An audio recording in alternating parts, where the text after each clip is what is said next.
Post for the future Lily here. I made the majority of this video before I saw for the future, before I knew what Luce's talisman would be, before I got emotionally scarred and needed even more therapy. I hope you enjoyed the video. So what kind of snake did Luce grab for her book report? Too long didn't watch a smooth green snake. You know, from episode 1 of season 1, Lying Witch and a Warden, where Luce brought literal snakes to school to represent the gildersnake for her book report. I mean, you go girl, but maybe check with your teachers first. As a former educator, I don't want to even begin to imagine the paperwork that school had to fill out. Although I have shifted into more responsible roles as an adult, I am still very similar to Luce. I love ensuring every project is as accurate and engaging as possible. I love seeing the reactions of my audience as I present them with twists in their monotonous days. Most of all, I love little angels, and I took this video as my excuse to research snakes. So in this video, I'm sharing my thoughts on 3 things. First, what IRL snake does the gildersnake resemble best? Second, which snake did Luce actually grab for her book report? Finally, what's the significance behind Luce's chosen danger noodle? Let's start with the gildersnake's potential inspiration, shall we? The first thing I googled was the etymology behind the name gildersnake. I know what a snake is, but what about gilder? Is this some sort of reference to Civ 5? Well, it turns out that gild is a word, an action word, a verb to be precise, not to be confused with the similar guild, which is basically a club or group, and also what I thought was the Civ 5 reference. The verb gild means to coat with gold and give a bright, pleasing, specious. Did you know that specious means plausible but ultimately wrong? How cool! I think specious is going to be my new favorite word now. Also, yesterday was Thesaurus Day, January 18th. It's my excuse to geek out on these amazing vocab words. Anyways, thesaurusizing aside, the gild part of gildersnake shows the scary Mr. Gildersnake is actually deceptively ornamental. Or if you look at a more archaic translation, which I'm leaning towards since the Good Witch Azura books are known for having archaic language, gild means to make red with blood.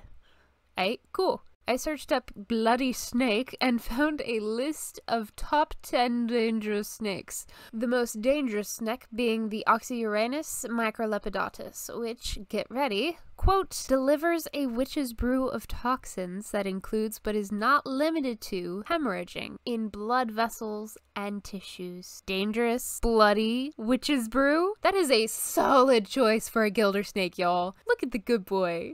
Just look at him. He's such a cute little killer. Oh.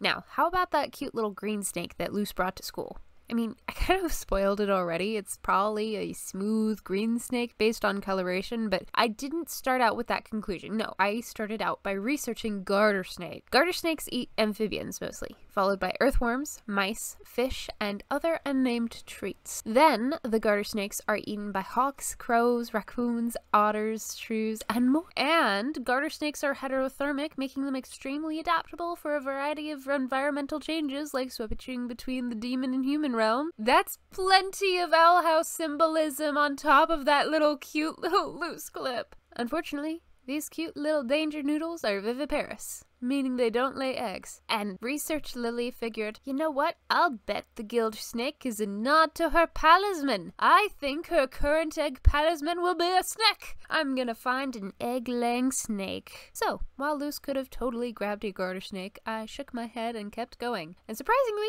this random decision was actually very helpful. Now, before I ramble on and on about smooth green snakes and why it just makes sense for Luce to have grabbed a smooth green snake, I want to acknowledge 3 important details that completely throw off my theory. First, they're protected by Connecticut's Endangered Species Act. Luce probably wouldn't have even been able to get her hands on as many snakes as portrayed in the first scene of the show, even with Mama Camila working at an animal hospital. Second, those cute little serpents are chasing and biting humans. Smooth green snakes are more likely to run away than attack like that, and assuming the crew modeled the snakes after a very specific species, a smooth green snake would not be the ideal choice for Luce's problematic fate. Third, probably the critique I will receive most on this video, since it's the reaction that most of my friends gave me when I info-dumped this on them, I don't think Dana and crew actually thought this far into which snake Luce would pick. Yeah, I think the animation crew is very detail-oriented, as you'll see in every compilation video that I make, But I don't think that they were hung up on this particular detail. I mean,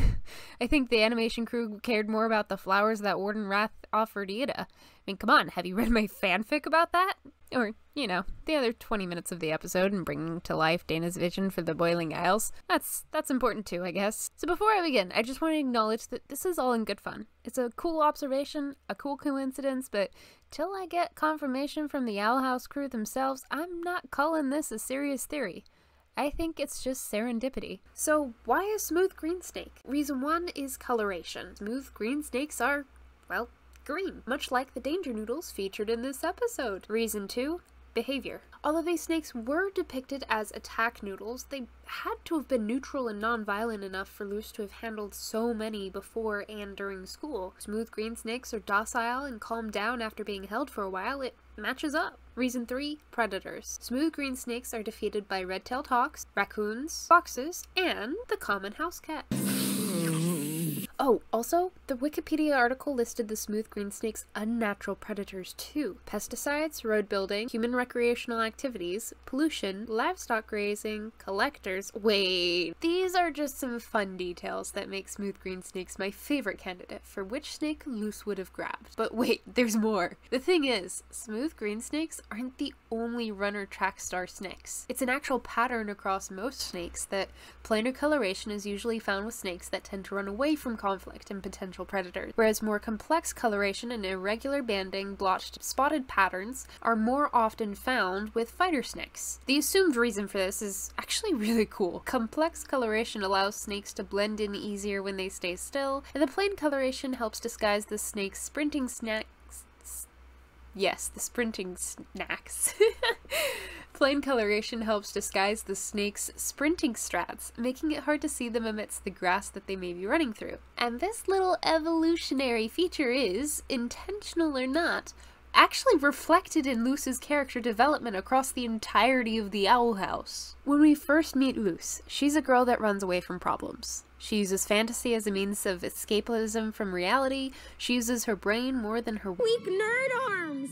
And, well, I'll let the scene where she hides after Ida suggests the hypothetical situation of facing a fireball speak for itself. Alright, Luce, let's start your training. Now, I'm coming at you with a blast of fire. What do you do? Oh, that's right. I haven't taught you many spells, huh? As she shows these flight instincts, she sports that iconic yet simple outfit that features mainly stripes and lines. There's not a lot of embellishment, and in fact she has a hood that allows for her animation to consist of even fewer colors. As she learns spells, makes friends, and matures, however, Luce becomes more of a fighter, facing problems head-on. And wouldn't you know, her outfit for learning to face conflict instead of run from it is the very complex multi-track rainbow outfit that she dons in Season 1, Episode 13, The First Day. In fact, that whole episode visualizes this coincidence really well, having Luce, Viney, Barkus, and Gerbo all wear grays and neutral toned colors while they're hiding from the conflict being that they want to study everything but aren't allowed to do so publicly and thus have to hide their differences in a closet of requirement. And then getting the flashy, multicolored outfits as they learn to be more authentic. There's probably a lot more that could be explored through this theory, but I want to focus on Luce, because Luce doesn't stop with the complex outfits with that cute rainbow uniform. No, we get to Season 2, and she inherits Ida's old Grudgeby uniform, which is embellished, complex, it's got patches and outfits version of scars to show it survived hard moments, and this is interesting for two reasons. First, the concept I've been building up this whole video. It's complex as Luce faces concrete threats, like Belos, solving the portal door problem, fighting in the Bonesboro brawl with Amity, Belos again, now the Collector if not for King's all-powerful wah! But more subtly, and literally behind the aforementioned reason, that complex Grudgeby jacket is worn over her original iconic outfit. It's the illusion of being a fighter when, on the inside, she's still just running away. The more Luce faces concrete threats, the more she runs away from other, less tangible threats, like her emotions. Her grief about losing her dad comes between her and Amity in Season 2, Episode 14, Reaching Out. Her guilt in causing Belos to find the Collector haunts her, and thanks to them, and her survival survivor's guilt and not being strong enough to save everybody? That's disabling. If not for external support from her families and friends, Luce's need to prove herself and feel worthy would have unalived her multiple times before things to them even ended. And I'm not just talking about that singular episode, I'm talking about throughout all of the episodes. It makes sense that her outfit changes while still staying the same. Because while Luce has grown a lot in behavior and external characteristics, on the inside she's still struggling with that inherent need to run away. So while I can't predict what her talisman will be besides hopefully a snake, I'm quite partial to the Quetzalcoatl theory. I think it's quite fitting that Dana Terrace and co wrote in so much sneaky snack symbolism throughout the show. That feature, at least, I think is intentional. Another fun thing to consider, a witch's cloak is literally monochrome. It hides any complexity and essentially forces the flight vibe onto the wearer. And Ida's encouraging this for Luce, repeatedly encouraging Luce to run away for her own safety. She tries to get Luce to avoid conflict to start with, and yet Luce chooses Ida's Grudgeby uniform instead. I mean, I think she wears both, but for the most part, Luce wears the Grudgeby uniform. Also, snakes are ectothermic, meaning their body temperature fluctuates according to its surroundings, relying on environmental or external warmth. Much like neurodivergent folks like me find external regulation like stimming or environmental accommodations necessary to maintain a happy, healthy, and functioning self, or at least a non-overwhelmed one. Which leads me to the end of this video. I don't know who you are, I don't know where you are, but I do know that you are valid just as you are. As a track star snack or a fighter snack, or not a snack at all, because I'm pretty sure my viewers are going to be human, not snakes. Either way, you deserve to have your sensory, your mental, your emotional, your physical, your spiritual, any needs that you have, you deserve to have them met. And they are needs. So take care of yourself, okay? You are worth it. You are worth protecting. What? No, no, no, no, no, no, no, no, no! I can't do this alone. I need help! I'm here for you, Lulu! No witch is an island! You think throwing your life away is gonna help me? Well, it won't. So, unfortunately for you, my life is pretty great because I'm friends with Luce the human. Your guilt-ridden brain is clouding your judgment.